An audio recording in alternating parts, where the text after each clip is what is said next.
ദൈവനാമത്തിന് മഹത്വം ഉണ്ടാകട്ടെ. എല്ലാവർക്കും ക്രിസ്തയേശുവിൽ സ്നേഹവന്ദനം.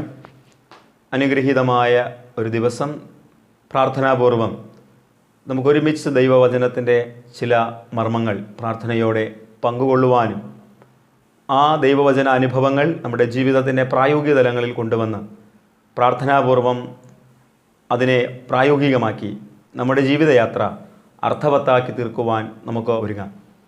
അതിന് ആധാരമായി എടുത്തിരിക്കുന്ന വേദഭാഗം വിശുദ്ധ മർക്കോസ് എഴുതിയ സുവിശേഷം 1-ാം അധ്യായം അതിൽ 21 മുതൽ 39 വരെയുള്ള തിരുവെഴുത്തുകളാണ് ഇന്നത്തെ ചിന്തയ്ക്ക് ആധാരമാക്കുന്നത്. അപ്പോസ്തലനായ പത്രോസിൻ്റെ സഹചാരിയും സുവിശേഷ രചയിതാവുമായ മർക്കോസിൻ്റെ പേരിൽ തന്നെയാണ് ഈ പുസ്തകം അറിയപ്പെടുന്നത്. മർക്കോസിൻ്റെ എബ്രായ നാമം യോഹന്നാൻ എന്നും ലത്തീൻ നാമം മർക്കോസ് എന്നുമാണ്. AD 55-65 കാലയളവിൽ റോമിൽ വച്ച് എഴുതിയതെന്ന് ഇത് കരുതപ്പെടുകയാണ്. യെരുശലേമിൽ പാർത്തിരുന്ന മറിയയുടെ മകനായിരുന്നു മർക്കോസ്. അതോടൊപ്പം തന്നെ മത്തായി എഴുതിയ സുവിശേഷം യഹൂദ വായനക്കാരെ ലക്ഷ്യമാക്കിയാണ് എഴുതിയതെങ്കിൽ മർക്കോസ് എഴുതിയ സുവിശേഷം റോമാക്കാർക്ക് വേണ്ടിയാണ് എഴുതപ്പെട്ടിരിക്കുന്നത്. റോമാക്കാരുടെ രീതി അനുസരിച്ച് സമയം കണക്കാക്കുന്നതും യഹൂദ പാരമ്പര്യങ്ങൾക്കനുസരിച്ചുള്ള കാര്യങ്ങൾ ഒഴിവാക്കുന്നതും ഇവിടെ ഏറെ ശ്രദ്ധേയമാണ്. എന്നാൽ മർക്കോസ് എഴുതിയ സുവിശേഷകൻ ശ്രദ്ധ കേന്ദ്രീകരിക്കുന്നത് യേശു എന്തു പറഞ്ഞു എന്നതിനേക്കാൾ എന്തു ചെയ്തു എന്നതിനാണ് മർക്കോസ് സുവിശേഷകൻ വളരെ പ്രാധാന്യം കൊടുക്കുന്നത്. ദൈവത്തിൻ്റെ ദാസനായി മർക്കോസ് യേശുവിനെ ഇവിടെ ചിത്രീകരിക്കുകയാണ്. അതോടൊപ്പം തന്നെ മാനുഷികമായ പരിമിതികൾക്കും ദൈവപുത്രൻ്റെ മാനുഷിക വശത്തിന് കൂടുതൽ ഊന്നൽ നൽകുന്ന മറ്റു കാര്യങ്ങൾക്കും മർക്കോസ് ഇവിടെ പ്രാധാന്യം കൊടുക്കുന്നു. ഈ മർക്കോസ് എഴുതിയ സുവിശേഷത്തിലെ ഉള്ളടക്കമെന്ന് പറയുന്നത് 1 ദാസൻ്റെ വെളിപ്പെടുത്തൽ, 2 ദാസൻ നേരിടുന്ന എതിർപ്പുകൾ, ദാസൻ നൽകുന്ന പാഠങ്ങൾ, ദാസൻ്റെ തിരസ്കരണം, ദാസൻ്റെ ഉയർത്തെഴുന്നേൽപ്പ്. ഈ ദാസൻ എന്ന വാക്കുകൊണ്ട് അവിടെ ഉദ്ദേശിക്കുന്നത് യേശുവിൻ്റെ വെളിപ്പെടുത്തൽ, യേശു നേരിടുന്ന എതിർപ്പുകൾ, യേശു നൽകുന്ന പാഠങ്ങൾ, യേശുവിൻ്റെ തിരസ്കരണം, യേശുവിൻ്റെ ഉയർത്തെഴുന്നേൽപ്പ്. ഇതാണ് മർക്കോസ് എഴുതിയ സുവിശേഷത്തിലെ വിഷയ വിഭജനം എന്ന് പറയുന്നത്. യേശുവിനെ ദാസൻ എന്ന വാക്കുകൊണ്ടാണ് ഇവിടെ മർക്കോസ് എഴുതിയ സുവിശേഷകൻ വിലയിരുത്തുന്നത്. ഈ മർക്കോസ് എഴുതിയ സുവിശേഷത്തിൽ നാം പ്രാവർത്തികമാക്കേണ്ടുന്ന ഒരുപാട് കാര്യങ്ങൾ ഇതിനകത്ത് ആലേഖനം ചെയ്യപ്പെട്ടിരിക്കുകയാണ്. ഇതിൻ്റെ ആരംഭം ഇപ്രകാരമാണ്: ദൈവപുത്രനായ യേശുക്രിസ്തുവിൻ്റെ സുവിശേഷത്തിൻ്റെ ആരംഭം. അതോടൊപ്പം ഇന്ന് നാം ചിന്തിക്കാൻ ആഗ്രഹിക്കുന്ന ഭാഗത്തിലേക്ക് വരുമ്പോൾ അതിൻ്റെ 1-ാം അധ്യായം 21 മുതലുള്ള ഭാഗങ്ങളിലേക്ക് നമ്മൾ പഠിക്കുമ്പോൾ, അവൻ കഫർന്നഹൂമിലേക്ക് പോയി ശബത്തിൽ അവൻ പള്ളിയിൽ ചെന്ന് ഉപദേശിച്ചു. അവൻ്റെ ഉപദേശത്തിൽ അവർ വിസ്മയിച്ചു.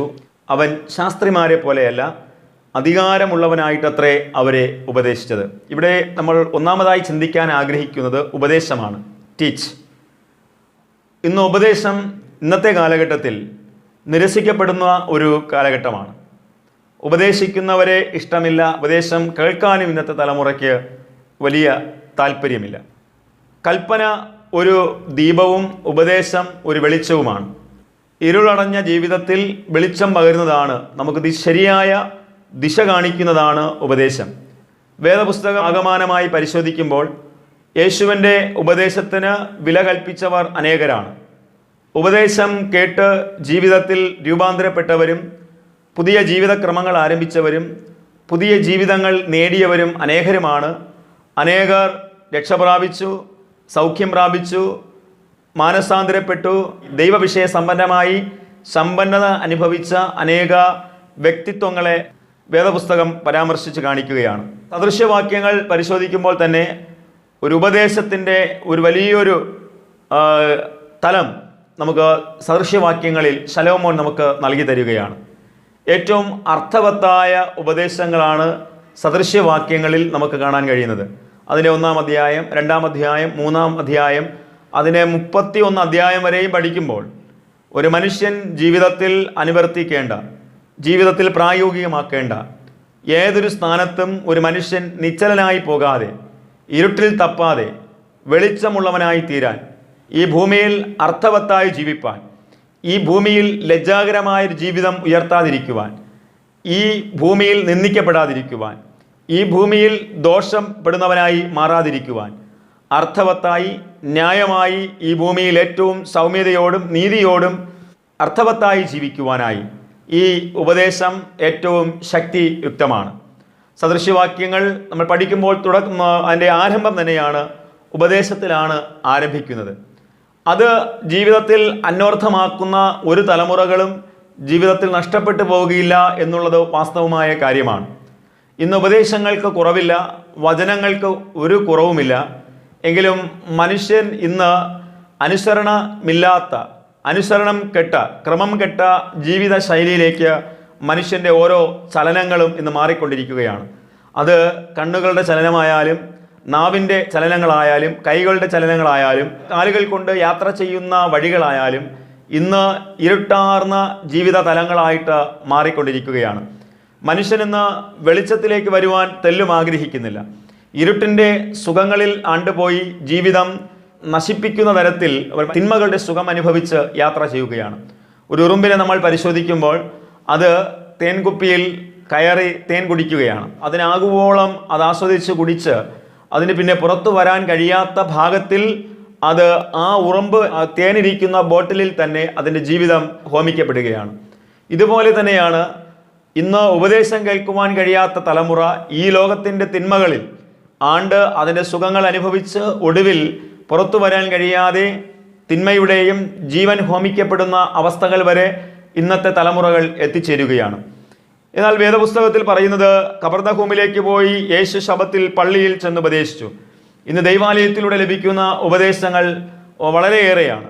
പക്ഷെ എത്ര തലമുറകളാണ്, എത്ര പേരാണ് പ്രായഭേദമന്യേ ഈ ഉപദേശങ്ങളെ ജീവിതത്തിൽ പ്രാവർത്തികമാക്കുന്നുവെന്ന് ചോദിച്ചാൽ വളരെ വിരളമാണ്. അങ്ങനെ നല്ല നിലത്ത് വീഴേണ്ട വിത്തുകൾ, ഉപദേശങ്ങളെല്ലാം മുള്ളിനടിയിലും വഴിയരികിലൊക്കെയും നിലംപതിക്കപ്പെട്ട് അത് ശൂന്യമായി പോകുന്ന ഒരു കാലക്രമത്തിൽ നമ്മൾ ജീവിക്കുമ്പോൾ ഇവിടെ അവൻ്റെ ഉപദേശത്തിൽ എല്ലാവരും വിസ്മയിച്ചു എന്നുള്ളതാണ്.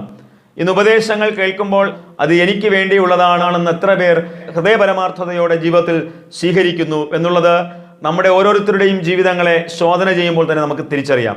നമ്മുടെ ജീവിതത്തിൽ നാം നടക്കുന്ന വഴികളും നാം പോകുന്ന ഇടങ്ങളും ചിന്തിക്കുന്ന ചിന്തകളെക്കുറിച്ചും ജീവിത ശൈലിയെക്കുറിച്ചും പൂർണ്ണമായ ബോധ്യമുള്ള ആളുകളാണ് ഞാൻ നിങ്ങളും. അപ്പോൾ ഈ ഉപദേശം കേൾക്കുമ്പോൾ ആ ഉപദേശം നമ്മുടെ ഹൃദയത്തിലേക്കാണ്, നമ്മുടെ മനസാക്ഷിയിലേക്കാണ് വരുന്നത്. ആ ഉപദേശം കേട്ട് ജീവിതത്തിൽ ഞാൻ മാറേണ്ടവളാണെന്നൊരു ബോധ്യം ഉള്ളിൽ ഉണ്ടാകുന്നില്ല എങ്കിൽ ക്രൂശിൻ്റെ വചനം നശിച്ചു പോകുന്നവർക്ക് ഭോഷത്വമായി തന്നെ തുടരും. രക്ഷിക്കപ്പെടുന്ന നമുക്കോ ആ ഉപദേശങ്ങളും വചനങ്ങളും ഒരു ദൈവശക്തിയായി തീരുന്നു എന്നുള്ളത് നമ്മൾ മറന്നു പോകരുത്. ഈ ഉപദേശം എന്ന് പറയുന്നത് ഭിത്തിയിൽ തൂക്കാനുള്ളതല്ല, ഉപദേശം അനുസരിക്കാനുള്ളതാണ്. ജീവിതത്തിൽ പ്രായോഗികമായ തലത്തിൽ, പ്രവൃത്തി തലത്തിൽ കൊണ്ടുവരേണ്ടതാണ്. ഇന്നെല്ലാവരും ഉപദേശങ്ങൾ എഴുതി ആലയത്തിൻ്റെ ഭിത്തിയിലും ഭവനത്തിൻ്റെ ഭിത്തിയിലൊക്കെയും തൂക്കുന്നുണ്ട്. അതെല്ലാം ഇങ്ങനെ ഭംഗിയായിട്ട് തൂങ്ങിക്കിടക്കുകയാണ്. ഈ ഭിത്തിയിൽ തൂക്കപ്പെട്ടിരിക്കുന്ന ഉപദേശങ്ങൾ എൻ്റെ ഉപദേശങ്ങളാണ് എന്ന് എത്ര പേരാണ് അത് വിലയിരുത്തുന്നത്? പ്രിയമുള്ളവരെ, ഉപദേശം കേൾക്കുന്നവൻ ഒരിക്കലും നശിച്ചു പോകില്ല.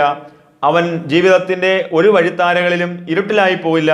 അവൻ്റെ ജീവിതം വിലയുള്ളതായി മാറും, വെളിച്ചമുള്ളതായി തീരും. 119 സങ്കീർത്തനം നമ്മൾ പഠിക്കുമ്പോൾ അതിൽ വിലപ്പെട്ട ഉപദേശങ്ങളാണ് രേഖപ്പെടുത്തി കാണുന്നത്.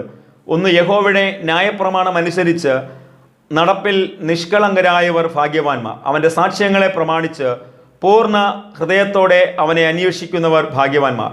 അതിൻ്റെ അവസാനത്തെ വചനം 16-ാമത്തെ വചനം ഇപ്രകാരമാണ്: ഞാൻ നിന്റെ ചട്ടങ്ങളിൽ രസിക്കും, നിന്റെ വചനത്തെ മറക്കുകയില്ല. ജീവിച്ചിരിക്കേണ്ടതിന് അടിയന് നന്മ ചെയ്യണമേ, എന്നാൽ ഞാൻ നിന്റെ വചനങ്ങളെ പ്രമാണിക്കും. നിന്റെ ന്യായപ്രമാണത്തിൽ അത്ഭുതങ്ങളെ കാണേണ്ടതിന് എൻ്റെ കണ്ണുകളെ തുറക്കണമേ. ഏറ്റവും അർത്ഥവത്തായ ഉപദേശങ്ങളാണ് 119 സങ്കീർത്തനത്തിൽ രേഖപ്പെടുത്തി കാണുന്നത്. പ്രിയമുള്ളവരെ, ഉപദേശം എന്താണ്? സ്നേഹം ഒരു ഉപദേശമാണ്, അനുസരണം ഒരു ഉപദേശമാണ്, ക്ഷമ ഒരു ഉപദേശമാണ്, വിനയം അല്ലെങ്കിൽ താഴ്മ ഒരു ഉപദേശമാണ്, അതോടൊപ്പം തന്നെ സമാധാനം ഒരു ഉപദേശമാണ്. ഇങ്ങനെ വിവിധമായ ഉപദേശങ്ങൾ വേദപുസ്തകം നമുക്ക് നൽകി തരികയാണ്. ഇന്ന് സ്നേഹം എന്നൊരു ഉപദേശത്തിന് ഓപ്പോസിറ്റ് ജീവിതമാണ് നമ്മുടെ ജീവിതങ്ങൾ മാറിക്കൊണ്ടിരിക്കുന്നത്. അതോടൊപ്പം തന്നെ അനുസരണം എന്നുള്ള ഉപദേശത്തിന് അനുസരണക്കേട് എന്നതിൻ്റെ ഓപ്പോസിറ്റ് വെർഷനാണ്, അതിലൊരു വിപരീത പദമാണ് സംഭവിച്ചുകൊണ്ടിരിക്കുന്നത്. ക്ഷമ എന്നുള്ളതിനും ക്ഷമിക്കപ്പെടാത്ത കഴിയാത്ത അക്ഷമ എന്നുള്ള വാക്കാണ് അവിടെ ഇന്നത്തെ കാലഘട്ടങ്ങളിൽ സംഭവിക്കുന്നത്. താഴ്മ എന്നുള്ളതിനും അത് താഴ്മയില്ലാത്ത ഒരു അനുഭവമാണ് ഇന്ന് നമുക്ക് കാണുവാൻ കഴിയുന്നത്. പ്രിയമുള്ളവരെ, സമാധാനമുണ്ടാക്കുന്നവർ ഭാഗ്യവാന്മാർ എന്ന ഉപദേശം ലഭിക്കുമ്പോൾ ഇന്ന് മനുഷ്യൻ സമാധാനക്കേടുകൾ ഉണ്ടാക്കി ഇന്ന് ഈ കാലഘട്ടങ്ങളിൽ സഞ്ചരിക്കുകയാണ്. പ്രിയമുള്ളവരെ, ഉപദേശങ്ങൾ അതേപടി നിറവേറ്റുന്നുവെങ്കിൽ നമ്മുടെ ജീവിതം ഏറ്റവും തന്മയത്വമുള്ളതായി തീരും, ദൈവകൃപ നിറഞ്ഞതായി തീരുമെന്ന് വേദപുസ്തകം നമ്മെ ഓർമ്മപ്പെടുത്തുകയാണ്. നാം യോശിയാവിൻ്റെ ജീവിതം പഠിക്കുമ്പോൾ അപ്പൻ ദൈവത്തിൻ്റെ ഉപദേശം കേട്ട് വളർന്നു വന്നു, മകനെ വളർത്തുന്നു. മകനും അതുപോലെ ആ ഉപദേശത്തിൻ്റെ കീഴിൽ വളരുകയും ഉയരുകയും പ്രബലനാവുകയും സമ്പൂർണ്ണമാക്കപ്പെട്ട ഒരു ജീവിതം നയിക്കുമ്പോൾ അപ്പൻ ഏത് ദൈവത്തെയാണോ അന്വേഷിച്ചത് ആ അപ്പൻ്റെ വഴി അതേ പിന്തുടർന്ന് യോശിയാവ് എന്ന ബാലൻ വളരുകയാണ്. അപ്പോൾ ബാലൻ തന്റെ നടപ്പിനെ നിർമ്മലമാക്കുന്നത് എങ്ങനെ? അതിന്റെ വചനപ്രകാരം അവനെ സൂക്ഷിക്കുന്നതിനാൽ തന്നെ. ബാലൻ നടക്കേണ്ടുന്ന വഴിയിൽ അവനെ അഭ്യസിപ്പിക്കുക, അവൻ വൃദ്ധനായാലും അത് വിട്ടുമാറുകയില്ല. നമ്മുടെ കുടുംബങ്ങളിൽ ഉപദേശത്തിന്റെ ആവശ്യകതയുണ്ട്. നമ്മുടെ വ്യക്തിപരമായ ജീവിതത്തിൽ നാം ഉപദേശം സൂക്ഷിക്കപ്പെടണം. ഇന്ന് കുഞ്ഞുങ്ങളെ അർത്ഥവത്തായി വളർത്തിയെടുക്കണമെങ്കിൽ അവരുടെ അറിവുള്ള കാലം മുതൽ ദൈവവചനമെന്ന ഉപദേശം അവരുടെ ഉള്ളിൽ കൈമാറണം. ആവർത്തന പുസ്തകത്തിൽ വളരെ വ്യക്തമായി പറയുന്നുണ്ട്, നീ നന്നായിരിക്കാനും ഏറ്റവും വർദ്ധിപ്പാനും ഞാൻ ഇന്ന് നിന്നോട് കൽപ്പിക്കുന്ന ഈ വചനങ്ങൾ നീ നിന്റെ മക്കളെ ഉപദേശിക്കണം എന്നുള്ളതാണ്, പറഞ്ഞു കൊടുക്കണം എന്നുള്ളതാണ്. ഇന്ന് എത്ര അപ്പനമ്മമാർ മക്കൾക്ക് ഈ ഉപദേശങ്ങൾ കൈമാറുന്നു. ഇന്ന് മോശമായ ചിന്തകളും മോശമായ ആലോചനകളൊക്കെയും മാതാപിതാക്കളുടെയും പലരിലൂടെയും ലഭ്യമാകുന്ന ഒരു കാലഘട്ടമാണ്. എന്നാൽ പ്രാർത്ഥനാപൂർവം ദൈവത്തെ ഭയപ്പെട്ട ഒരു മക്കളെ ഉപദേശത്തിൽ ശാസനയിൽ വളർത്തിയെടുക്കുന്നുവെങ്കിൽ നിശ്ചയമായും അവിടെ അനുഗ്രഹം സംഭവിക്കുമെന്നുള്ള കാര്യത്തിൽ യാതൊരു സംശയമില്ല. ഇവിടെ യോശിയാവ് എന്ന ബാലൻ വളരെ അർത്ഥവത്തായിട്ട് അനുഗ്രഹമായിട്ട് വളരുകയാണ്. അപ്പൻ്റെ പാത പിന്തുടർന്ന് അതുപോലെ വളരുകയാണ്. ഇന്ന് എല്ലാ മാതാപിതാക്കളുടെയും പരാതിയാണ്, മക്കൾ എന്നെ അനുസരിക്കുന്നില്ല, എൻ്റെ ഉപദേശം കേൾക്കുന്നില്ല, എൻ്റെ വാക്ക് കേൾക്കുന്നില്ല. മക്കളെക്കുറിച്ചോ ആദി കൊള്ളുന്ന ഒരു കാലഘട്ടമാണ്. അതോടൊപ്പം തന്നെ കുടുംബത്തിനകത്തും പരസ്പരം ക്ഷമിക്കാനും സഹിക്കുവാനും കഴിയാതെ ഭാര്യയും ഭർത്താവുമായാലും കുടുംബ മാതാപിതാക്കളായാലും ദൈവിക ഉപദേശങ്ങൾക്ക് വില കൽപ്പിക്കാതെ പോകുന്ന ഒരു കാലഘട്ടമാണ്. അതിൻ്റെ പാത പിന്തുടർന്ന് മക്കൾ മുന്നോട്ട് പോകുമ്പോൾ ആ കുടുംബം മുഴുവനും പ്രശ്നകലുഷിതമായി തീരുകയാണ്. സമാധാനം എന്തെന്ന് ആ കുടുംബത്തിന് അനുഭവിക്കാൻ കഴിയുന്നില്ല. സന്തോഷം എന്താണെന്ന് ആ കുടുംബത്തിന് അനുഭവിക്കാൻ കഴിയുന്നില്ല. എന്നും വേദനയാണ്, എന്നും പ്രയാസമാണ്, എന്നും തിന്മയാണ്, എന്നും കണ്ണുനീരാണ്. ദൈവത്തിൻ്റെ ഫേവറോ കടാക്ഷമോ ആ കുടുംബങ്ങൾക്കുള്ളിൽ ഇല്ലാത്തത് കൊണ്ട് ശത്രു ആ കുടുംബത്തിൽ ഉള്ളിൽ പ്രവേശിച്ച് ആ കുടുംബത്തിൽ വലിയ അരക്ഷിതാവസ്ഥയുടെ ഒരു വിശാലമായ ഒരു വല ആ കുടുംബത്തിൻ്റെ മീതെ വിരിക്കുകയാണ്. ആ വലയ്ക്കുള്ളിൽപ്പെട്ട് ഇന്ന് എത്ര കുടുംബങ്ങളാണ് തകർന്നുകൊണ്ടിരിക്കുന്നത്. 1 ദിനവൃത്താന്തം 34-ാം അധ്യായം പഠിക്കുമ്പോഴാണ് യോശിയാവ് എന്ന ബാലൻ അപ്പൻ്റെ ഉപദേശം കേട്ട് ജീവിതത്തിൽ സമ്പന്നതയുടെ കൊടുമുടി കയറുന്ന ഒരു വ്യക്തിത്വമായിട്ട് യോശിയാവ് വളരുമ്പോൾ 1 ദിനവൃത്താന്തം 26-ാം അധ്യായം വായിക്കുമ്പോൾ ഉസിയാവ് 16-ാം വയസ്സിൽ രാജാവാവുകയാണ്. അവൻ്റെ നല്ല ചെറുപ്പ കാലഘട്ടമാണ്, യൗവന കാലഘട്ടമാണ്. ഇവിടെ 8-ാമത്തെ വയസ്സിലാണ് യോശിയാവ് രാജാവായി വരുന്നത്. ആ സ്ഥാനത്ത് തൻ്റെ 16-ാമത്തെ വയസ്സിൽ രാജഭാരം ഏറ്റെടുക്കുന്ന ഉസിയാവ് ദൈവഭയത്തിൽ ഉപദേശിക്കുവാൻ സഖരിയാവ് എന്ന് പറയുന്ന ഒരു ഉപദേശിയും ഉണ്ടായിരുന്നു. ഇന്ന് ഉപദേശങ്ങളുടെ ഒഴുക്കുകൾ നിലച്ചിട്ടില്ല. ഉപദേശങ്ങൾ നിറയെ ലഭിക്കുകയാണ്. നാം പല മാർഗങ്ങളിലൂടെ ഉപദേശം കേൾക്കുകയാണ്. പക്ഷേ ഇന്ന് ഈ ഉപദേശത്തിന് കീഴിൽ ജീവിതത്തെ ക്രമപ്പെടുത്തുവാനായിട്ട് ഇതെനിക്കുള്ള ഉപദേശമാണ് കൈക്കൊണ്ട് അതിനെ സ്വയം പരിശോധന ചെയ്ത് ഒന്ന് തിരുത്തലുകൾക്ക് വിധേയപ്പെടുത്തുവാനായിട്ട് ആരും തയ്യാറാകാത്തത് കൊണ്ട് ഇന്ന് സ്വയം നശിക്കുകയാണ്.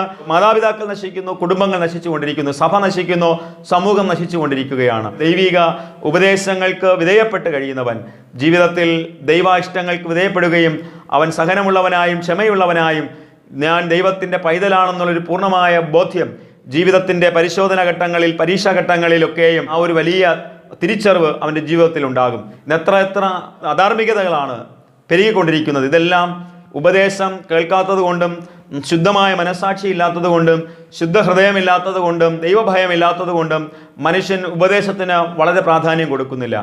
ഈ ഉസിയാവിൻ്റെ ജീവിതം നാം പഠിക്കുമ്പോൾ ഉസിയാവ് സഖരിയാവ് ഉപദേശിച്ച ദൈവഭയത്തിൽ ഉപദേശിച്ച് വഴി നടത്തിയ സമയം മുതൽ അവന് ഉയർച്ചയും നന്മയും, അവൻ പ്രബലനായി ജീവിതത്തിൽ അവൻ സർവ്വ അധികാരമുള്ളവനായും പദവികളുള്ളവനായിട്ടും ഈ ഉസിയാവ് മാറുകയാണ്.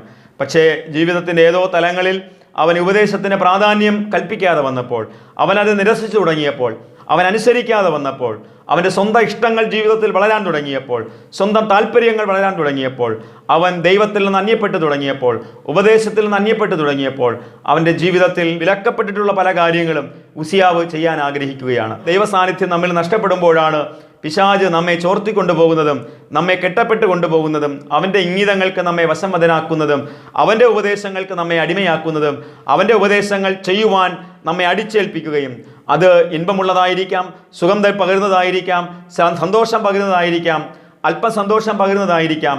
പിന്നെ ഒരു സമയമാകുമ്പോൾ അവൻ്റെ ഉള്ളിലേക്ക് അത് ഒരു വിഷമായി തീരുകയും ആ വിഷത്തിൽപ്പെട്ട് അവൻ ജീവിതത്തിൽ തകർന്നു പോവുകയും ചെയ്യുന്നു. സദൃശ്യവാക്യങ്ങളിൽ ശലോമോൻ നൽകപ്പെട്ടുള്ളൊരു ഉപദേശമാണ്, ഒരു വഴി ഒരു മനുഷ്യന് ചൊവ്വായി തോന്നാം, അതിൻ്റെ അവസാനമോ മരണ വഴികളത്രേ. ദൈവിക ഉപദേശങ്ങളുടെ വഴി നിർമ്മലമായതാണ്, അത് വിശുദ്ധിയുള്ളതാണ്, അത് നേരുള്ളതാണ്, സത്യസന്ധമാണ്, നീതിയുള്ളതാണ്. അത് അനുസരിക്കുന്നവൻ നിഷ്കളങ്കനായി ഭൂമിയിൽ ജീവിക്കുകയും അർത്ഥവത്തായ ജീവിത തലങ്ങളിലേക്ക് ഉയർത്തപ്പെടുകയും അവൻ അനുഗ്രഹീത സാക്ഷ്യം പകർത്തി ഈ ഭൂമുഖത്തിൽ നിന്നും കർത്താവിൽ മറയാനായിട്ട് അവന് സാധ്യമാകും. എന്നാൽ ഈ ലോകത്തിൻ്റെ തിന്മകൾക്ക് നാം അസംബദ്ധരായി അല്പസന്തോഷം പകരുന്ന പാപ ഇൻപങ്ങൾക്കും അനുസരണം കിട്ട് നാം പ്രവർത്തിക്കുന്നുവെങ്കിൽ നമ്മുടെ കാഴ്ചകൾ നഷ്ടപ്പെട്ട് നമ്മുടെ നാവ് നിശബ്ദമായി നമ്മുടെ ആരോഗ്യം ക്ഷയിക്കപ്പെട്ട് ശിംശോനെ പോലെ ജീവിതത്തിൽ ഒരു വഴിയാധാരമാകുന്ന ജീവിത തലങ്ങളിലേക്ക് നമ്മൾ പ്രവേശിക്കേണ്ടി വരും. അതുകൊണ്ട് ഉപദേശത്തിന് വളരെ പ്രാധാന്യമുണ്ട്. ഈ ഉസിയാവിനാൽ അവസാനം സംഭവിക്കുന്നത്, അവൻ ഈ ഉപദേശത്തിൽ എന്ന് വഴിമാറിയോ അന്നു മുതൽ അവൻ്റെ ജീവിതത്തിൽ കുഷ്ഠം പിടിപെട്ടു, നെറ്റിമേൽ കുഷ്ഠം പിടിപെട്ടു എന്നുള്ളതാണ്. നമ്മുടെ ജീവിതത്തിൽ നാം ഈ ലോകത്തിൻ്റെ അന്ധകാരം പേറുന്നവരായി മാറരുത്. വഴിയിൽ നല്ല പ്രായങ്ങളിൽ അസ്തമിക്കേണ്ടവരല്ല ഞാനും നിങ്ങളും. നല്ല ജീവിതങ്ങൾ നമ്മുടെ സ്വന്തം തെറ്റുകൊണ്ട് ചെയ്യരുത് എന്ന് പറയുന്ന കാര്യങ്ങളെ ചെയ്യുന്നതിലൂടെ നമ്മുടെ ജീവിതം നശിക്കരുത്. അതാണ് 1-ാം സങ്കീർത്തനത്തിൽ പറയുന്നത്, ദുഷ്ടന്മാരുടെ ആലോചന പ്രകാരം നടക്കരുത്. നാം ഒന്ന് തിരിച്ചറിയുക, ഈ ഭൂമിയിൽ ദുഷ്ടന്മാരുടെ ആലോചനകൾ ഏറെ പ്രകമ്പനം കൊണ്ടുന്ന ഒരു കാലഘട്ടമാണ്. നമ്മെ കോൾമയർ കൊള്ളിക്കുന്ന, നമ്മെ പുളകം കൊള്ളിക്കുന്ന ഒരു കാലഘട്ടമാണ്. നമ്മെ ആ ഉപദേശങ്ങൾ വളരെ മനോഹരമായിരിക്കാം, സന്തോഷം പകരുന്ന തലങ്ങളായിരിക്കാം. ഒടുവിൽ അതിൻ്റെ അന്ത്യമെന്ന് പറയുന്നത് ഒരു മനുഷ്യൻ്റെ മരണമാണ്, ജീവിത അവസാനമാണ് എന്നുള്ളത് നമ്മൾ മനസ്സിലാക്കണം. ഇന്നത്തെ നിത്യസംഭവങ്ങൾ നമ്മുടെ കണ്ണിന് മുൻപിൽ കൂടെ ഓടിമറയുമ്പോൾ അതിൽ നിന്നൊക്കെ നമ്മൾ മനസ്സിലാക്കേണ്ടത് ജീവിതത്തിൽ നല്ലത് തിരഞ്ഞെടുക്കാൻ കഴിയാത്തതിൻ്റെ പരിണിത ഫലങ്ങളാണ്. നല്ലത് ജീവിതത്തിൽ ഉൾക്കൊള്ളാൻ കഴിയാത്തതിൻ്റെ പരിണിത ഫലങ്ങളാണ്. നല്ല വഴികൾ ഈ ലോകത്തുണ്ടായിട്ടും നന്മകൾ ഉണ്ടായിട്ടും നന്മകൾ വിളയുന്ന നല്ല വൃക്ഷത്തിൻ്റെ ഫലങ്ങൾ ഭുജിക്കുവാൻ അവസരമുണ്ടായിട്ടും മനുഷ്യൻ തിന്മയുടെ വൃക്ഷത്തിൻ്റെ ഫലങ്ങൾ ഭുജിച്ച് ജീവിതത്തെ എന്നേക്കുമായി ഇല്ലായ്മ ചെയ്യുകയാണ്. എത്രയെത്ര കുടുംബങ്ങളാണ് ഇന്ന് നിരാലംബമായി തീരുന്നത്. എത്രയെത്ര കുടുംബങ്ങൾ അനാഥത്വത്തിലേക്ക് വഴിമാറുകയാണ്. എത്രയെത്ര കൊച്ചുമക്കൾ അനാഥത്വത്തിലേക്ക് നിലംപതിക്കുകയാണ്. എത്രയെത്ര വ്യക്തി ജീവിതങ്ങൾ ഈ ലോകത്തിൻ്റെ അഗാധ ഗർത്തങ്ങളിലേക്ക്, നാശത്തിൻ്റെ പടിയൊടികളിലേക്ക് വീണ ജീവിതം തകരുകയാണ്. എന്നാൽ ഉപദേശം എന്ന് പറയുന്നത് നമ്മുടെ കണ്ണിൽ കാഴ്ചയ്ക്ക് കണ്ടു മറയുന്നതായിട്ട് മാറരുത്.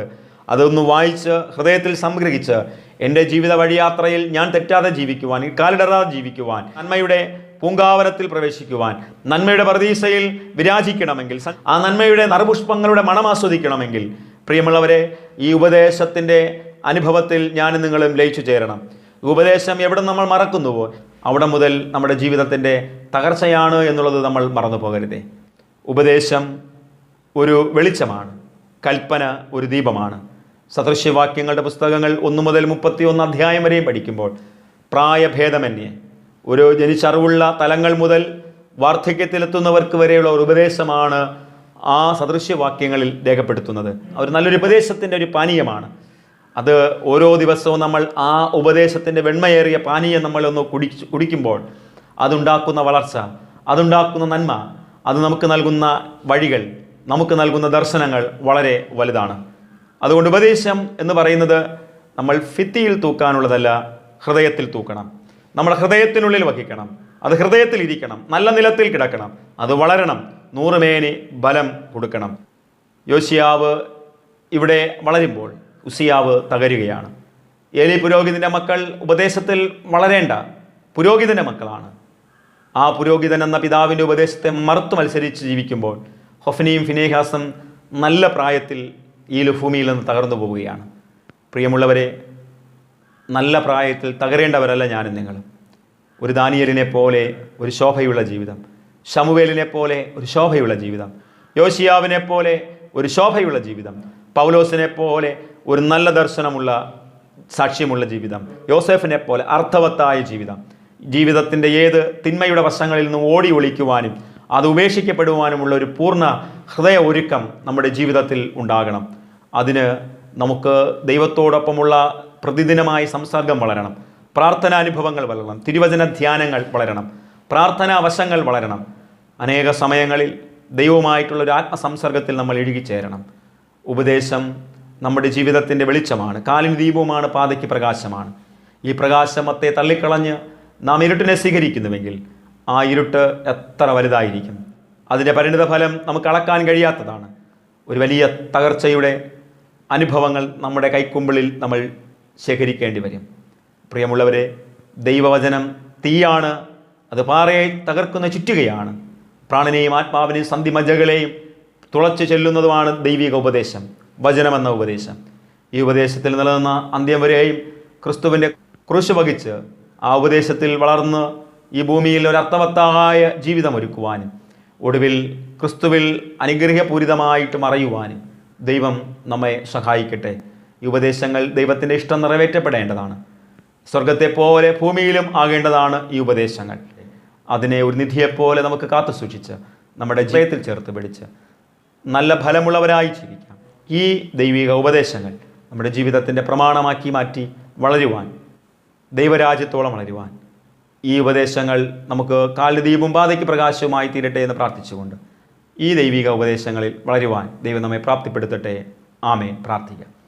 സർവശക്തനും കാരുണ്യവാനുമായ കർത്താവേ, സ്വർഗീയ പിതാവേ, ശാന്തവും മനോഹരമേറിയ നല്ല നിമിഷത്തിനായി സ്തോത്രം. ഞങ്ങൾക്ക് അനുഗ്രഹീതമായ തലത്തിൽ ജീവിതത്തിൽ വളരുവാനും ദൈവികമായ ദർശനത്തോടെ വളരുവാനും ഉപദേശങ്ങൾ ജീവിതത്തിൽ ഏറെ ശ്രദ്ധേയമാണ്. ഉപദേശത്തിൽ വളരാത്ത പക്ഷം നമ്മുടെ ജീവിതങ്ങൾ അന്ധതയുടെ കൂരിരുട്ട് മൂടുന്ന അനുഭവമാണ്. നമ്മുടെ ജീവിതത്തിൻ്റെ അർത്ഥം നഷ്ടപ്പെടുന്ന തലമാണ്, ശോഭ കുറയുന്ന തലമാണ്. കർത്താവേ, ദൈവിക ഉപദേശത്തിൽ നിലനിന്ന് അന്ത്യം വരെയും സാക്ഷ്യത്തോടെ ജീവിപ്പാൻ ഞങ്ങളെ സഹായിക്കണമേ. ആ ഉപദേശം എത്ര ശക്തിയുള്ളതാണ്, ക്രൂശിൻ്റെ വചനമാണ്. അത് നശിച്ചു പോകുന്നവർക്ക് ജീവിതാന്ത്യം വരെയും അത് പോഷത്വമാണ്. രക്ഷിക്കപ്പെടാൻ ആഗ്രഹിക്കുന്നവർക്ക്, മാനസാന്തരപ്പെടാൻ ആഗ്രഹിക്കുന്നവർക്ക്, ജീവിതത്തിൽ തിരിച്ചു വരാൻ ആഗ്രഹിക്കുന്നവർക്ക് ആ വചനം ഒരു ശക്തിയാണ്. ദൈവമേ, ആ ശക്തിയേറിയ ഉപദേശങ്ങൾ, ജ്ഞാനമേറിയ വചനങ്ങൾ ആഴമായ ഹൃദയത്തിൽ ചേർത്തുകൊള്ളുവാൻ ഞങ്ങളെ അവിടുന്ന് സഹായിക്കണമേ. പരിശുദ്ധാത്മാവിൽ ഞങ്ങളെ ബലപ്പെടുത്തണം. ഞങ്ങളെ താഴ്ത്തി ഏൽപ്പിക്കുന്നു. ക്രിസ്തു മുഖാന്തരം പ്രാർത്ഥന കേട്ട് അനുഗ്രഹിക്കണം ദൈവമുള്ള പിതാവേ. ആമേൻ. God bless you. ദൈവം നമ്മെ സമൃദ്ധമായി അനുഗ്രഹിക്കട്ടെ. ആമേൻ.